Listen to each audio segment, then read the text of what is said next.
Ariso aims to use AI to bridge the gap between individual people's current state and their full potential and organizations' current state and their full potential. 90% of your people and your team are going to be top performers rather than 10%.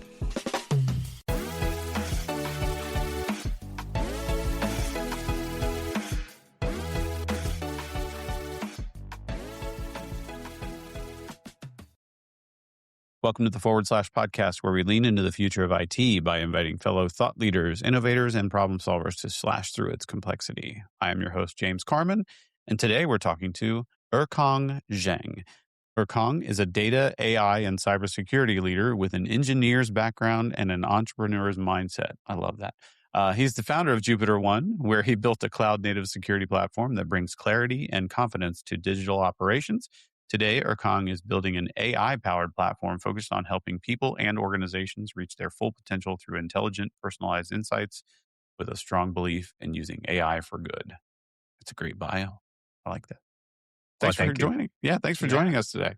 Thanks for having me. I'm excited to be chatting with you. Yeah. Okay. So JupiterOne, I'll maybe start there a little bit, kind of like as your background. So JupiterOne, that's kind of a cybersecurity platform. How did that come to be? How did that become your passion early on in your career?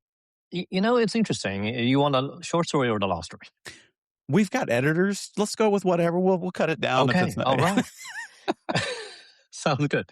All right. So I'll give you the semi-long story then. So, sure. I started as an engineer in college, but it sort of took a deviation to my original goal, right? So originally I wanted to be a doctor and ended up being an engineer, right? So because I didn't have the patience to go through med school. Mm-hmm. But I did still do, right? So I have the passion to help people. And that is how I, long story short, and how I ended up in cybersecurity. And I felt like, wow, what a great way to combine the two, right? So scratch my engineering itch of creating and building in a much faster way and changing on a daily basis, right? So with the internet and the cloud and the SaaS and all those things, but apply it in a way that helps people and help organizations. That's cybersecurity, right? So a lot of times I view the cybersecurity profession as almost the doctor in cyberspace. So that's how I ended up building JupiterOne. And at the end of the day, right? So it's more about contextual data analysis applied to a specific domain, specific use case. Mm-hmm. That's IT and cybersecurity, right? So answering questions with complex sets of data interconnected. That's what it is, and that's how it came to be. Awesome. Yeah. How is it, working in the cybersecurity world? It seems like it would, kind of be just enthralling, if you will. It can be very exciting because it's constantly moving. I mean, you'll plug one hole, and then the bad guys come up with a new way of doing bad things, and then now you got to figure that out. It's like you're constantly in this like investigation. How is that? Is that energizing to you, or is it like daunting? Yeah, and I think that's true in a lot of sense, right? It's not just cybersecurity. There's always things popping up that you have to deal with. There's always fires. Right. And I've learned that, it's not just cyber, but a lot of times, business, especially running a startup is like that, right? So it's that roller coaster, on a daily basis. You feel like 1 minute, everything's going great. And then the next minute, something happens and then you feel like, oh my God, this is going to, burn to the ground. So, there's that, huge swing of moments. And of course, and if you look at cyber, right? So that happens on a daily basis as well, right? So one second everything was fine, the next second you're under attack, right? So, and 0 days come out, right? And all of those are often unexpected. And all of those often happens on Fridays, on the weekend, when you're least expected, right? Or at least want it to happen too. Exactly, right? So I think that's just the nature of life and that you have to deal with. Now, my principle and an approach, has never really been on the reactive side, right? So there are two sides to things, cyber or other things, right? So there are two sides. And, one side is being reactive and being responsive. And you kind of have to deal with that, right? So you have to have a plan when the stuff hits the fan and something bad happens and you have to deal with it and you have to have a good plan.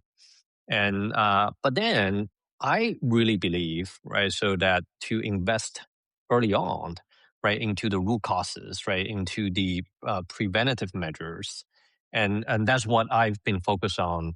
Whether it's JupiterOne or the new thing that I'm building, Ariso, right, is all within that mindset of, what are the things that you can do ahead of time to get you better prepared, so that the bad things don't happen. Or, in the case which I'm sure we'll talk about, right, about Ariso on the people side as well, and the company operations, right? What are the things that you can invest in early on to close that gap and be more mature and be more proactive, as much as possible, right? Hmm. So that you don't get into the moment that you need to have it, and then you feel like, oh, I didn't have the tools, or I wasn't ready, I don't have the maturity, I didn't think about that. Then it becomes a struggle when something accidentally happens. Yeah, absolutely. Now you find you've been doing JupiterOne for a little while now, and then been a founder and kind of a small business owner and founder. Do you find that, I don't know, this has been my journey so far. I'm somewhat new to kind of executive leadership, but like the idea, like there's ideas that come up and there's principles and those sort of things, but it's almost like you're almost blind to the concepts until maybe 18 months down the road, and you're like, oh my gosh, I wish I'd have listened to that book I read, or the article I Oh read, my or God, something like that. yeah, We just weren't ready, right? Or maybe you that's hadn't so true. felt that pain yet. Do you have the same experience? Absolutely. That's so true. And, I have learned a lot of lessons myself. And I Hmm. think a lot of people are still learning the hard way.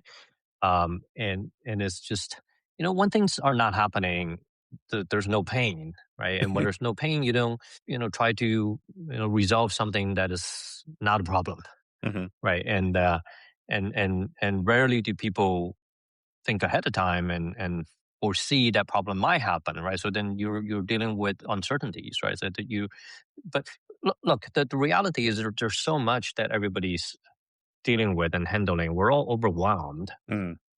already, right? So I think it's understandable, why that happens, and because we have so much to deal with, right? So like on the cyber side, we have to deal with attacks and all the things that's already happening. So it leaves very little bandwidth Mm. for organizations or individuals to think proactively, right? Not that they don't want to, it's just the reality of it, Sure. right? And same things with what you're saying, right? So company leadership, being an executive, or just overall as any individual contributor as well, right? So just trying to improve and be a better person, be a better professional, you know, it is hard when you're already overwhelmed to reflect and think about, oh, how can I get better? Because the pain point wasn't there. The pain point was, how do I get through the day? Right. So Exactly. I'm just trying yeah, to get through this life thing, Yeah, yeah. absolutely. Yeah, Yeah, I so think. on both fronts, and this is where my passion lies, right? So whether it's JupiterOne or Riso, if you think about this, it's all coming from the same starting point. And to what you were saying, right? So there's a lot of learnings that is just the basics, right? So the fundamentals, the first principles of things. Hmm. But oftentimes those are the hardest, and those are the things that that's most easily overlooked, right? But then if you apply those on a continuous basis in a structured way, it is how you get better and how you be more prepared, how you become more mature over time, Mm. right? And again, going back to what I was saying is just people are so overwhelmed, and they don't have the mental or physical bandwidth to do that. So that's where you really need help, right? You really need you need tools and products, and now AI to Sure. help you then apply those first principles, right? So whether that's cyber or company operations, or being a better leader, or better employee. Yeah, absolutely. I find, incorporating, tools and things that were designed to help in the modern life and the modern leadership world. It definitely, I find myself when I do lean in and actually use the things that were designed to help me and the things that I'm, incorporating. I'm thinking of like my getting things done. I use what is it called, OmniFocus for that. When I am Yeah, actually yeah, using the tool the right yeah. way and keeping it in my life on a daily basis, it definitely does help for sure. So the Jupiter one is, that's your first baby, and that's going well. Now, this new Ariso thing, is this under the same umbrella, the same company, or is this a new endeavor? Like how is this thing coming to be now? Yeah. This is a brand new endeavor and with a brand new idea and product and team, but it's driven by the same passion and belief, Yeah. right? So a lot of people ask me, hey, why not another cybersecurity product, right? And of course, first of all, I can't compete with my own baby, right? So that's a given, right? So that's one of the reasons of why not a cybersecurity product, and because JupiterOne itself is so versatile and it actually can be fairly broad in terms of use cases, right? So then, it would be somewhat challenging for me to create another unique solution that won't somehow overlap with JupiterOne in the cyberspace. Gotcha. Right. But then the other part that you think about it, right? So there are definitely similarities. And again, right, it's about applying first principles, right? So what are the best practices proactively for a given use case, right? So JupiterOne focused on the proactive data correlation and analysis for cybersecurity, compliance, risk management, vulnerability management, right? So that you can know before something bad happens, right? You Mhm. can do that contextual analysis and connect the dots before something bad happens, right? So that's sort of the gist of it, right? It's the data platform to support that. Now, the learnings I've had prior to building JupiterOne, was as a cybersecurity consultant, was as a former CISO, running global security practices at IBM and Fidelity, and so on and so forth, right? So that led me to um, building JupiterOne based on a lot of my firsthand pain points, right? And also my peers and so on. Now, going forward with Ariso, right? So again, if you think about what happened, was that my pain points on the non-technical side, right? So the business operations and the managing the startup and growing it and the ups and downs and the challenges along the way. And also just generally speaking, right? So as a leader in organizations and think about my own growth of my own career journey. And I felt that the pain points are all very people related. They Mm. are not quite related or limited by the technical side of things, right? So that's almost a given, right? You have to be good at something, Sure. right? So that's almost a given.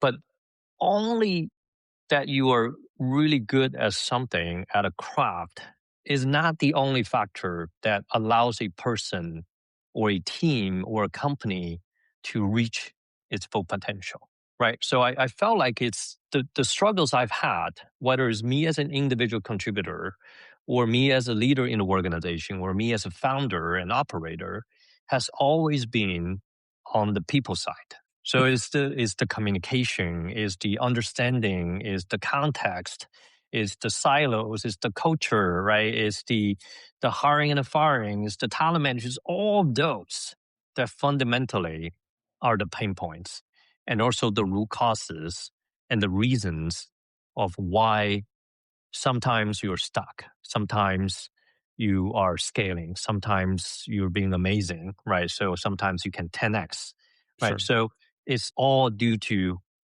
fundamentally the people side of things. Hmm. Isn't that funny? Everybody Yeah. thinks it's all about, I got to have this great new idea, but really the bigger roadblocks standing in your way are learning all those people lessons, which is part of what my journey is right now, learning a lot of those people lessons. So what would you say, you're now a serial entrepreneur with the Ariso thing spinning up now. When you started up Ariso, what is like that lesson that you're like, okay, new company starting, there's one lesson I am so glad I don't have to learn again. I know I've already figured that part out, and this is going to make this so much smoother. Because that's what they say. Like the serial entrepreneurs are like, okay, the first one's the hardest. You learn all those hard lessons, and then, but the next ones are, as you're seeing, they're easier because there's those lessons you just don't have to learn. What's the big one for you that you're just so thankful? My goodness, I'm glad I don't have to learn that over again. Oh man, there's so many. Maybe I'll give you two. Okay. Okay. So you asked for one, but I'll give you one for free. So That's a bonus. the I didn't even pay for that. That's yeah good. the two lessons, right? So one is hire slow. Okay. So even as you are growing significantly and growing fast, and when I say hire slow, it's relatively speaking, right? Because if you're hyper scaling, that you're still hiring fast, but comparatively, you have to hire slow, right? If you think you need to hire 10 people, hire two or at most five, right? Hmm. If you think you need to hire 100 people, hire 20. That's what I mean, right? So the mindset, right? So that's one thing that I learned. But let Right? me maybe jump in and ask, if you don't mind, a quick question Yeah, about of that. course. So is the idea there you think you need more capacity than you really do, or is it more about you need to be more deliberate from bringing the right people in? What's the what should be the throttling factor there? You're saying like you need to throttle yourself intentionally. Is it because if you go too fast, you bring in the wrong people, or you're not the right enough people, or is it you really don't need as many people as you think you do? Which is that, or maybe both? It is both, Okay. actually, right? So if you think about it, I do think that is one of the biggest things that caused me some pain points was as we grew very fast, right? So the culture started to shift. Hmm. And is if you already have 100 people, then you're hiring 10. It's not as big a deal, right? But if Right. you have 10 people and all of a sudden next month you have 20, right? So now it's the same 10 people, but you just doubled, Right. right? So then the culture starts to change, right? So you go from 20 to 50, 50 to 100, right? So if that happens almost overnight, then you start to lose that original culture that you've built. Sure. Yeah. Because you only have And 50% kind of momentum for you. Yeah. that's right. And it's just very difficult when you're bringing at 50% or 100% more of the people to know, right, if you have absolutely the right people in. So I think it's that, right? So always hold a high bar, and again, a high bar to people that you bring, not just on the technical side, but also on the culture side. And the second thing is also true.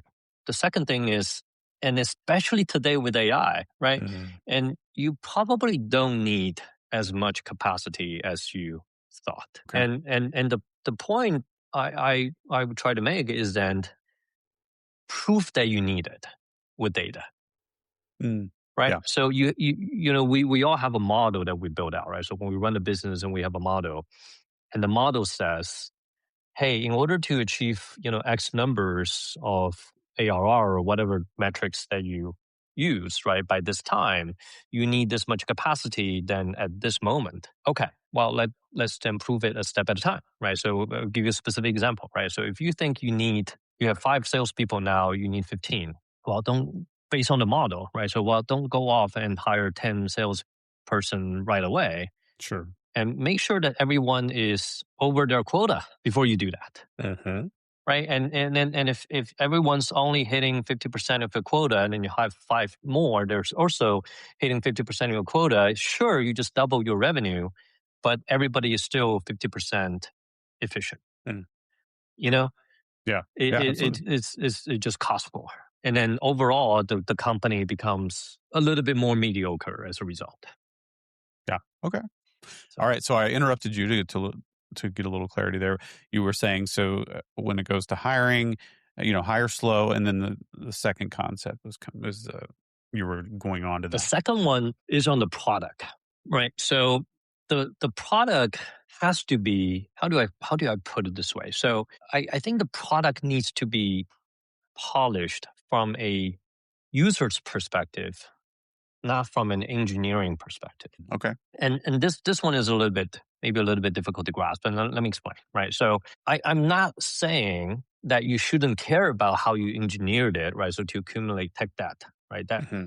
That you certainly don't want to do. But what I'm saying is you have to have a very focused, polished user experience in order for the product to scale. Okay.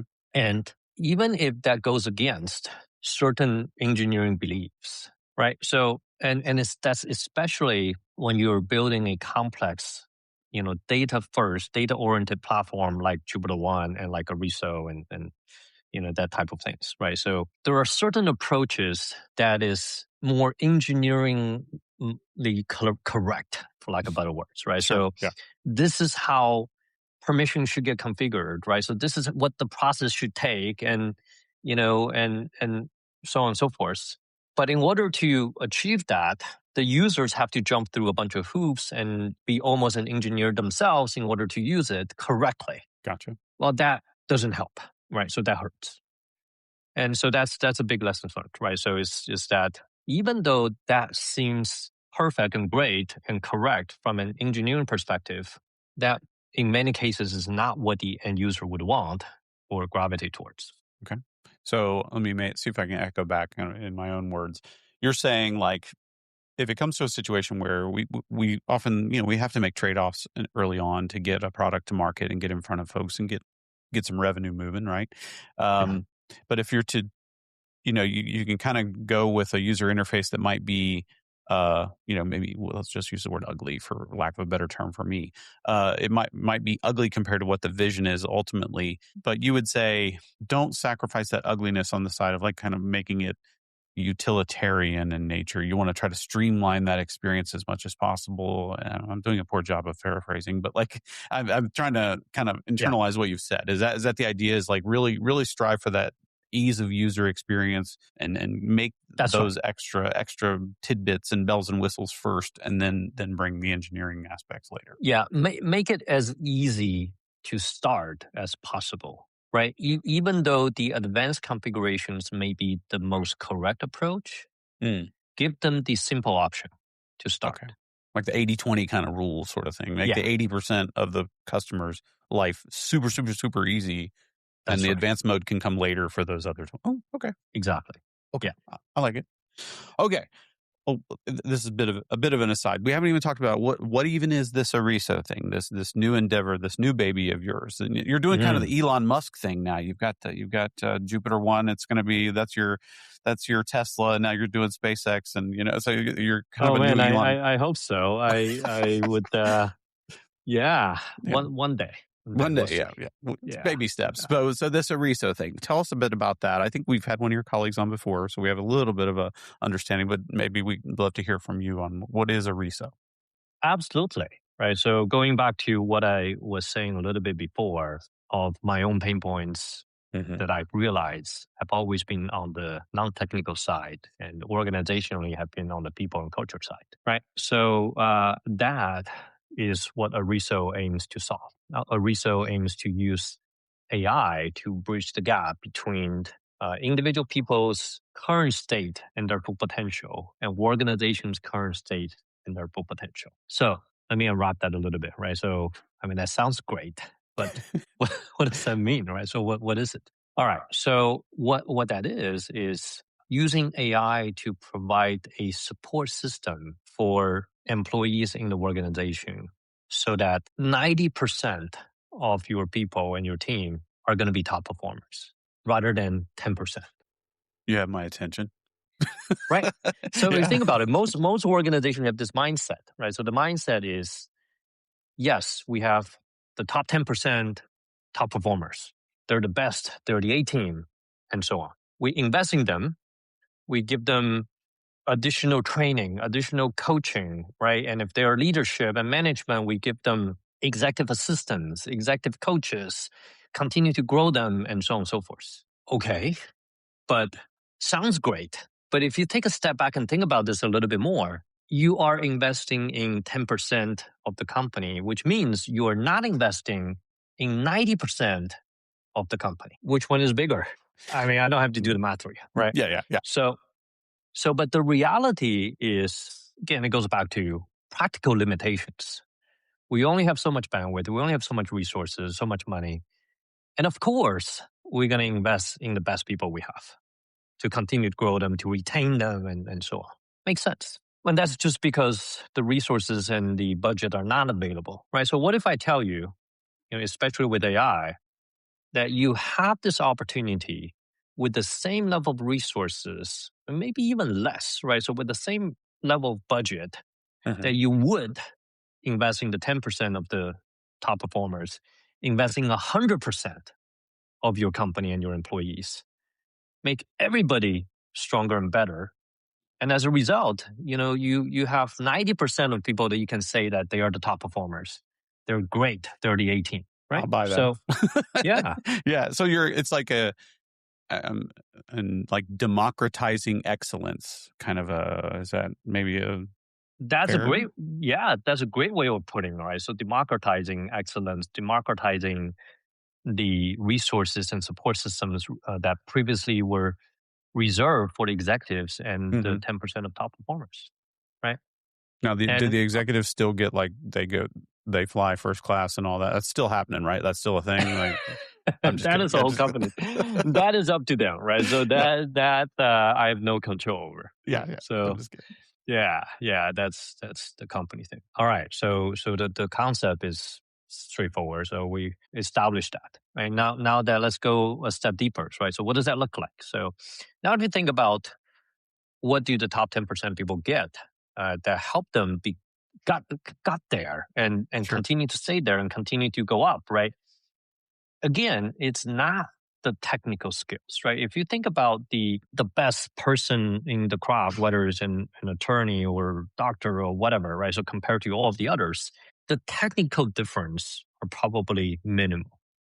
And what got them to be the best as they can is the support system that allow them to grow, and it's the communications, is the assistance on the day-to-day and to take care of the busy work for them so they can focus on continue to refine their own craft, right? So that's why executives have EAs, right? Because then they can spend their time focused on the more important things and not the little busy work. Sure. Right. So that's why leaders and executives, they can delegate to their team. So it's the ability to delegate that to somebody else, right? The work that doesn't help you grow, that doesn't create the biggest impact. And then it is the way that each person are able to reflect and be self-aware of your own strengths, weakness, and communications, and continue to grow with somebody helping you as a coach, as a mentor, right? So nobody got to be the CEO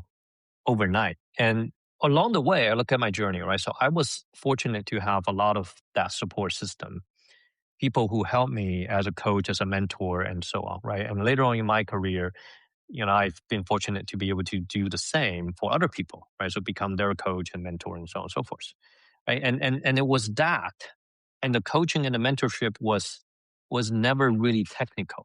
It was more on the other side, right? So that's what helped me advance in my career, become a leader, become a manager, and become an operator and run companies and so on, right? Okay. So I think, again, a lot of people have that potential, and it's just your current state and where your potential is. There's this gap, and you don't have the support system to help you bridge that gap. So the system that we're building is using AI. We call the agent Ari, right? So that's the name of the agent, and she becomes your best buddy at work. Okay, and she becomes some of our customers call that your work spouse, quote unquote, right? So it's someone that you can delegate to, and you can ask for help, right? So someone who keep you organized and also keep you honest, and someone who keep you stay on track of things, and but also strategically and long-term things, someone who can help you be a better person, and again, in the work context. Okay, so it's like we're all Iron Man and we all have Jarvis now. You all have Jarvis. I love it. That's right. I love it. Yeah. Now, this stuff is fascinating. So, do you feel like the kind of the recent trend in AI with generative AI and LLMs and that sort of thing, was that kind of an unlock for solutions like this, or did some of what's going on right now is that just the awareness around the newer versions of AI and generative AI are kind of making people think, well, how can I use AI for other things? And some of the techniques and whatnot have been around for a long time that would have enabled things. It's just people are thinking more about AI now. Do you feel like Ari was something that was possible in the past with the technology we had, let's say 15, 20 years ago? Or Yeah, is it really this new era that's unlocked that?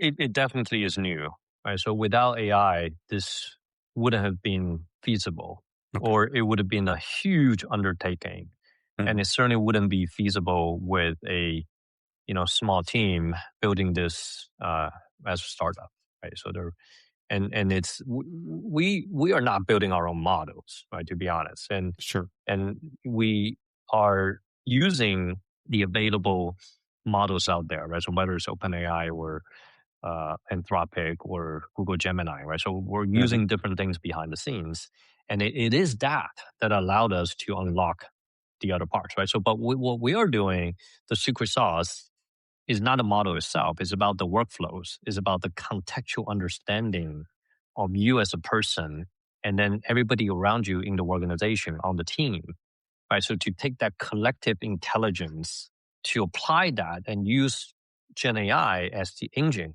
to support that interaction, to support that workflow, right? And in order to achieve that, right? So without Gen AI, I would say this wouldn't be possible. Gotcha. Yeah, I feel like that concept, you hit on something that's really kind of key for a lot of organizations as they're considering leveraging AI. That whole idea of like, we're not training our own models. We're not getting into that. We don't have to hire a bunch of people with white coats and whatnot to do all the data science and the machine learning and all of that stuff. Using the models that are out there, the publicly available models, and building workflows and being creative on top of that. That's probably going to be the bulk of the business around LLMs for quite some time. I mean, the need to actually get in and like maybe there'll be some fine tuning here and there, but I think like foundational models, like having to train my own model from the ground up, that's not really for the masses, and I don't think it will be for quite some time. Would That's you right. agree with that? I would agree. I would agree. And I think, look, let's think about what's happening in the past 2 years, right, with AI. I think it generated a lot of opportunities, but it also generated a lot of fear, right? And of people getting potentially replaced, right? So what do I do if I'm a software developer? I'm getting replaced by coding agents, and that sort of things, right? So, but as with any new technology, and that is revolutionary, right? So you kind of have to go through that, right? But I do think that this provides the opportunity, and we've seen memes like this too, right? So, AI is not replacing you; it's the people using AI that are replacing you. So I think what we're doing is our fundamental belief at Ariso is everybody has potential. It's just, are you willing to leverage AI to unlock that potential, right? And if we're giving everybody a Jarvis, do you become Iron Man, right? And by the way, it's not just Jarvis. I would say that Pepper Potts as well, right? So it's Sure. just the right, and it's not the combination of the two almost, right? It's like you have both. Well, you have your technical assistant, research assistant. You also have that person in your life that's making you better, and I would say that there's in the workspace there's even stronger competition than before, right? So people are, how do you position your best to become promoted?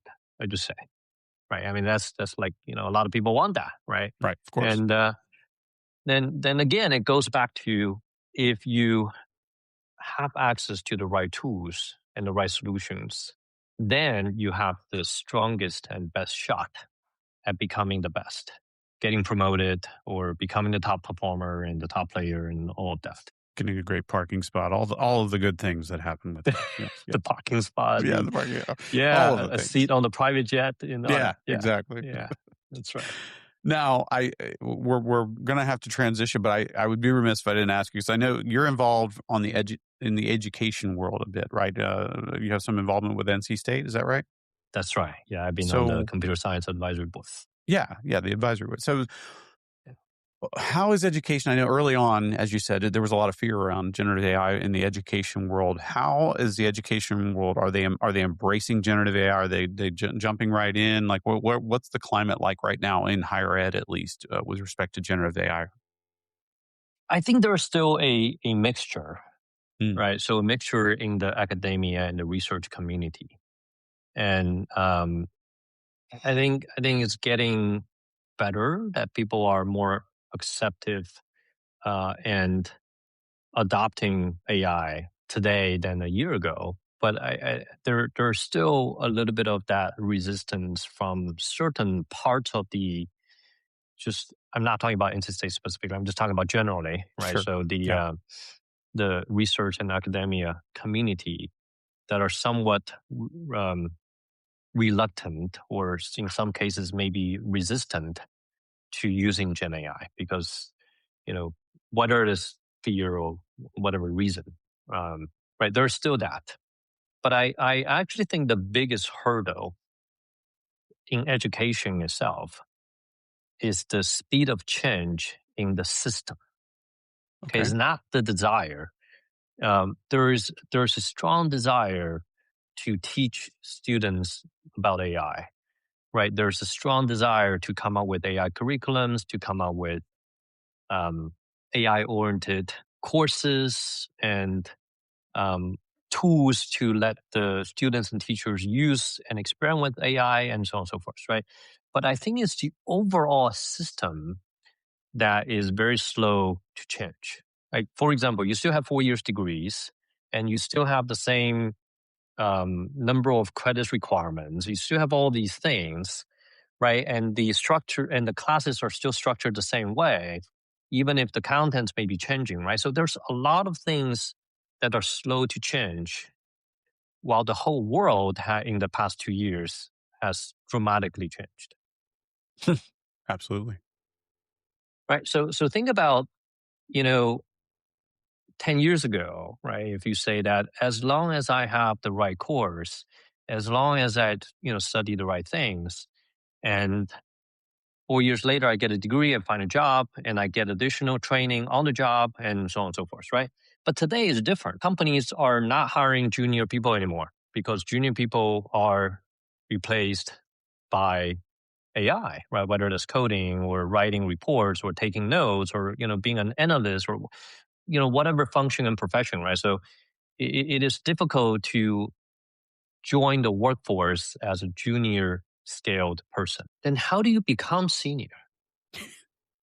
So, That's the right, $10 million question right now, isn't it? exactly. Yeah. So again, I would argue becoming senior, once again, is not quite about the technical part of what you've learned.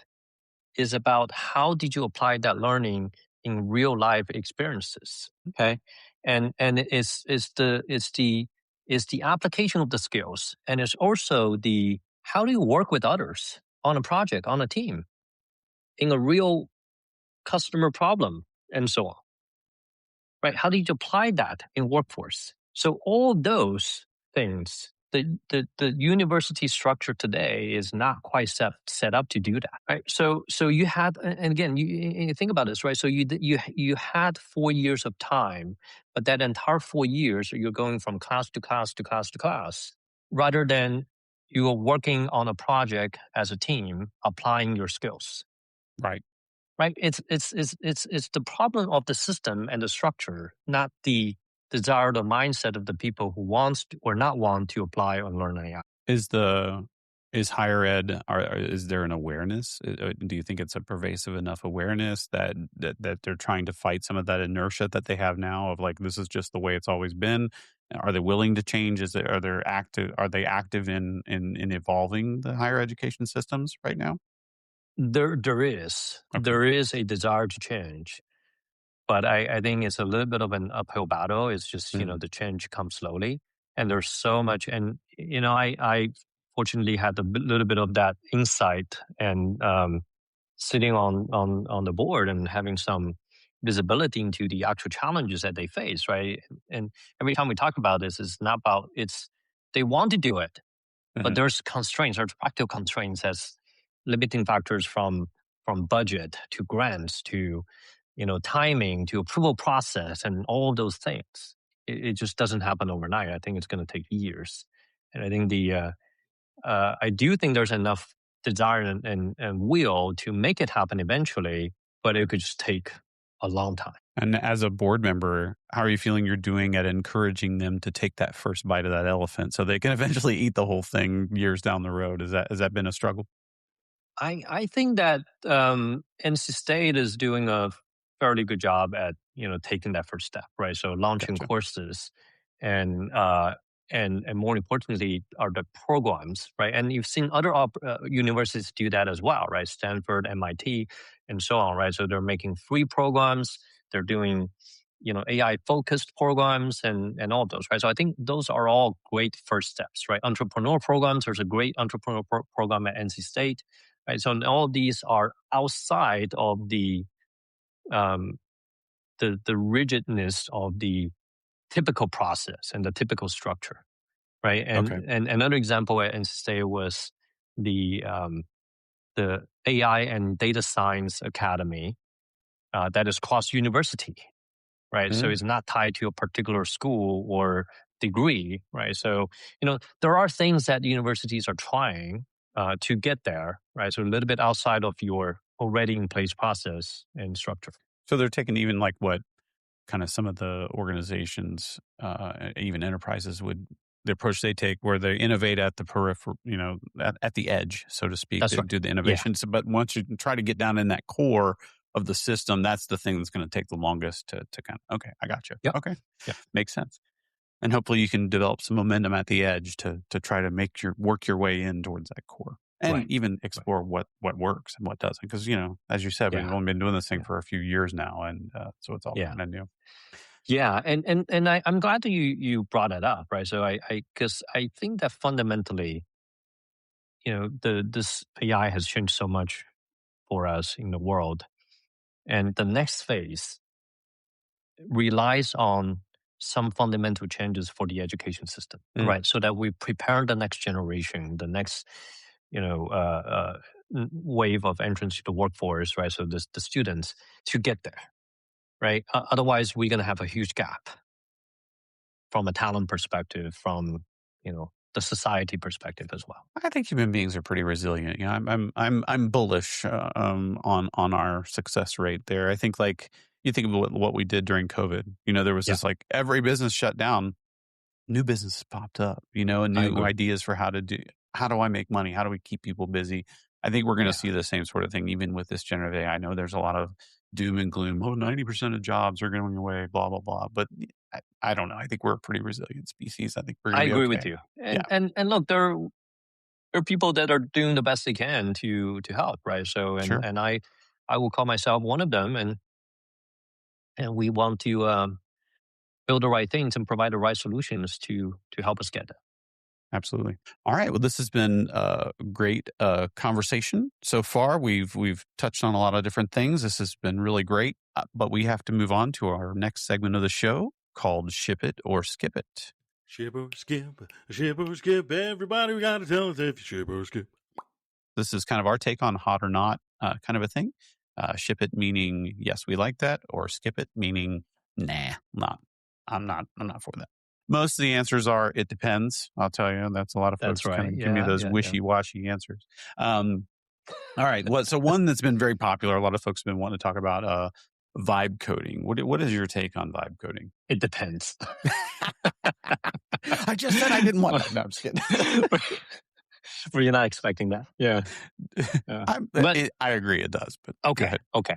Look, I think that the reason I say it depends is just the definition of vibe coding, right? Yeah. So I think that I'm a yes on using AI as a code agent to support engineers. Mm-hmm. All right. So if you know what you're doing, 100%. Sure. Use code agents, vibe code, whatever term you use it. Right. If you don't know what you're doing, if you're building a prototype, go for it. Absolutely. It gives everyone that superpower. If you can dream of something and build something, right? But do not vibe code a production solution if you don't know what you're doing. Yeah. Yeah, I think almost universally, it seems like the market, the populace at large there's this kind of reaction now to anything AI generated especially when it comes to the uninitiated. So like if somebody who's not an engineer. So there's been this kind of, and I wouldn't call it knee jerk, but I think it's natural to kind of not fight against it, but not be, it's not something that people are gravitating towards. Like think about like the video content that's going out. And we can talk about that. That's actually one of the ship it or skip it's, but like all this AI generated stuff, you hear people lamenting on like, oh, I'm getting so sick of these AI videos. I'm getting sick of this, right? I think the same thing can be said for software, because there's going to be, we're going to be inundated with these production, and I'm doing air quotes here, production systems that were vibe coded that they're just not terribly compelling. But then when you make the people who do this stuff for a living, as you said, the engineers, the people who know what they're doing to make production systems, you put AI in their hands to make them now superhuman. Yeah, exactly. That's where the magic is. Yeah. That's right. Yeah, it makes a good engineers great. Yeah, and we do that a lot, right? So we actually use we have a coding agent that we call Ivan, right? So we give Ivan a lot of tasks to execute autonomously, right? So, but we verify, right? So we never put AI code directly into production. So it goes back to that, right? So it's a significant multiplier if you know what you're doing. Yeah. So with that, one of the next ship it or skip it was around like the whole notion of like content generation. Where are you on that? I don't mind AI generated content, and it almost goes back to the previous one, right? It's as long as it has a purpose and it has the right quality. So you think about the CGI, okay, computer generated graphic. What's the difference? Sure. Go watch Star Wars. Yeah. Enjoy it as computer generated. Right. High quality, tells a story, it's entertaining. It fulfills a purpose, right? So if it's along those lines, then awesome. But if you're just generating it for the sake of creating digital trash, then don't do it. Yeah, I think that, and the experience even through the years. Forget about the later generation of everything, but like when Terminator 2 came out, like that was CGI, but everybody's like, oh my goodness, that liquid police officer, right? Like that liquid metal police officer guy, that was so cool, right? Or any of the special effects that we saw through the years. Where it started to get like cheeky for us, I guess, was when it was overdone, and it was like it was just you're just generating things that just aren't very compelling. But when it was used artfully, I think that was where people were. Nobody said, "Oh, I'm not going to go watch a Terminator 2 movie because that's just CGI. They should have just turned a person into liquid and have them do that." Like, no, nobody was rebuffing against T2. That was a huge movie and everybody loved it. But like. I think it is when it's overdone and when it kind of, it just gets watered down, I guess is what I'm trying to say. I think that's the same sort of thing. Yeah. And I guess the last one, we had a really interesting conversation during the prep call for this about one thing that came up from a ship it or skip it standpoint was conferences these days. Is that still a thing? Are we still, can people still get something out of going to these conferences these days or is that done? Ooh, you know what? I think my general feeling of conferences are the big conferences are getting too big and it becomes a lot less valuable. Okay. So that's my general sentiment. Now, I have nothing against going to conferences, right? So, but it's just, I think the ROI, unless you're very intentional, you're not going to see the ROI for going to conferences. Okay. Right. So I would say going conferences needs to be very intentional and almost as an exception, not as the default. So what are some of those exceptions? The exceptions being that you have specific things that you have to learn, that you want to learn at those conferences, and you are only learning them in person. Okay. One example, right? You are going there to connect with others, and again, it's just intentional networking and intentional awareness generation and so on and so forth, right? And you just have to measure the ROI correctly, right? So I would never really measure the ROI of a conference as a vendor, right? So on sales pipeline, because it just doesn't do it for you. Right. Okay. And as an individual, it's not just about going to a conference to go to a talk and hear that, right? Because you can do that on YouTube. And it's more about what are you getting out of that in person, right? Is it a team building in addition to learning? Is it meeting investors and customers and building rapport and building trust Right. that you cannot do if you're remote, right? So if you're being very intentional and think about going to conferences as an exception, only if you've defined your very specific success criteria. Yeah, I love that you brought up, because you have the unique perspective of being on the vendor side of conferences, because I'm sure you've had to do that with your endeavors, and as an individual.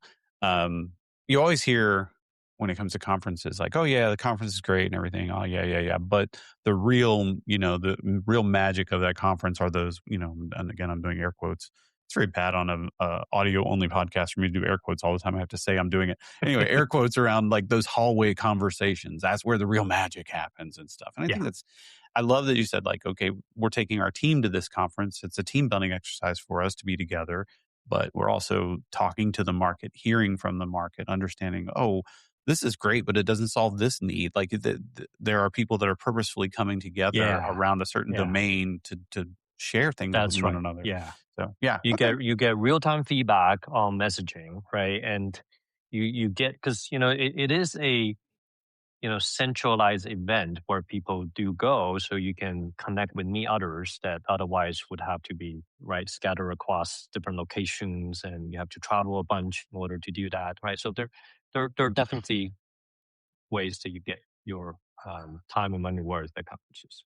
Yeah, it's like a clearinghouse of ideas, kind of, everybody has to come together and share a bunch of stuff. Yeah. Okay. All right. Good stuff. Ship it or skip it.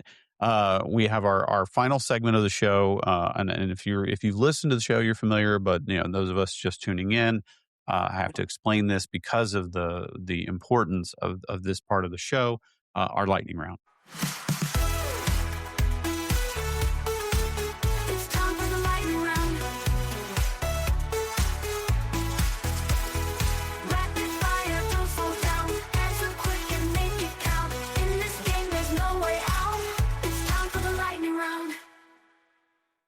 This is the lightning round is what we call it. And this is the most important segment of the show. This is the thing with the most weight to it. You know what I mean? Like this is real heavy. This is where the rubber meets the road. Oh man. This is where I hope I'm ready for it.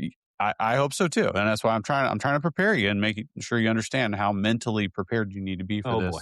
Yeah. It's big stuff here. The questions, these are the hard hitting questions. The answers do matter now. Like everything before, you could just make up whatever you wanted. But now these questions are graded. There is a right and a wrong answer. There's a scoring system. Yeah. Okay. You're mentally prepared though. You're ready. We'll see. I'm as prepared as I can be. Well, I wish you the best of luck. I don't know if you did enough mental preparation before this, Okay. call or not. I guess if I come back to the show, depends on this. Okay. What does a person need to be happy? Purpose. Okay. And you see, you're really having to think deeply about it. I love that you had a great answer. Just boom. I love that. These are the hard hitting questions. Sourdough or wheat? Sourdough. Well done. I don't know if you're big into candy, but this one can be quite polarizing. Are you would you rather eat stale Sour Patch Kids or fresh circus peanuts? Some people aren't familiar with what the circus peanut is, that kind of orange-ish looking. And my answer would be neither. Neither one? Is that Oh, I mean, that is an answer. Yeah. I don't know what the right answers are. I'm not a candy person. Yeah. Well, that's fair. That's fair, I guess. How many cups of coffee do you drink per day? Wow. 3 to 5. 3 to 5. Okay. That's good. One that we've been asking a lot of people, this is a bit of almost like a social experiment for us in finding out if, we've seen a trend here. But I'm just curious what your answer would be. Do you like the smell of gasoline? I don't. You don't? Okay. The trend has been a lot of people said yes. For like forever, we've been asking this question, and like, I don't know, forever, 8, 9 guests or something. Yeah, I feel like some of my cells are dying every time. It smelled gasoline. Well, and I think we had the last recording we did that somebody said they didn't, and they felt like it was just, it's chemicals coming into your body. So that's fair. Right.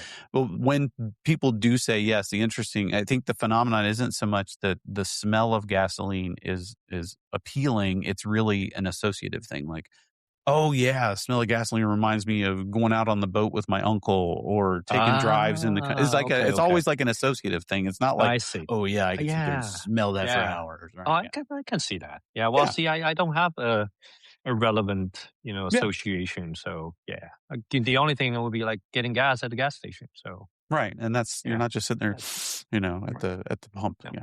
Yeah. Would you go to a movie alone? No. Okay. On a scale Netflix, of yeah. I mean, if you want to watch TV alone, you can just do that on your couch. Yeah. On a scale of 1 to 10, how good are you at trivia? 1. Not good, really. Okay. I'm terrible at trivia. And it's weird, like, because that's surprising to me. You seem like a very smart person, but it's weird. It's those sleepers that are really good at trivia. Exactly. Maybe I'm a little bit critical of myself, but I would say that if you have to be not good at something, that actually is one thing I'm not good at. I had a friend, and he would. It says unassuming folks that are usually really good at trivia, and the unexpected folks are the ones that are good at trivia. I had a friend who was.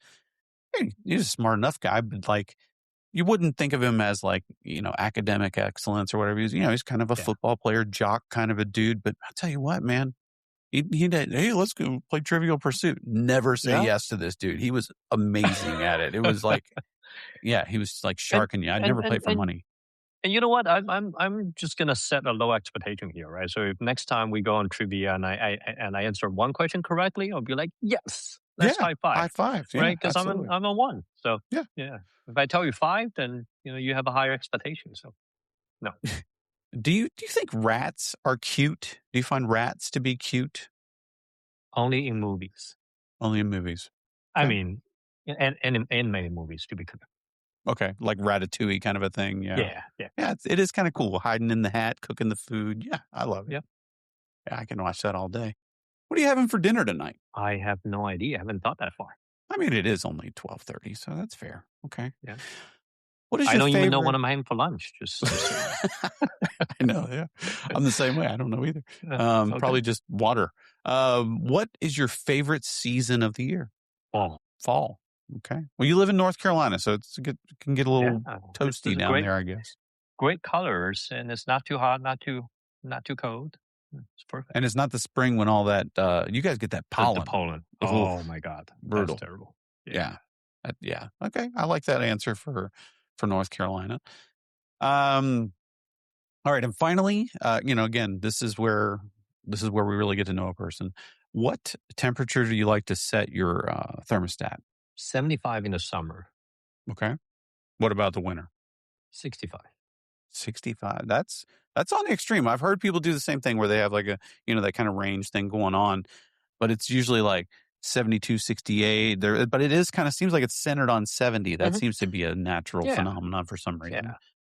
But yeah, so you're way up there. 75, 65. Okay. All right. You don't have a bad I like to save energy. Yeah. All right.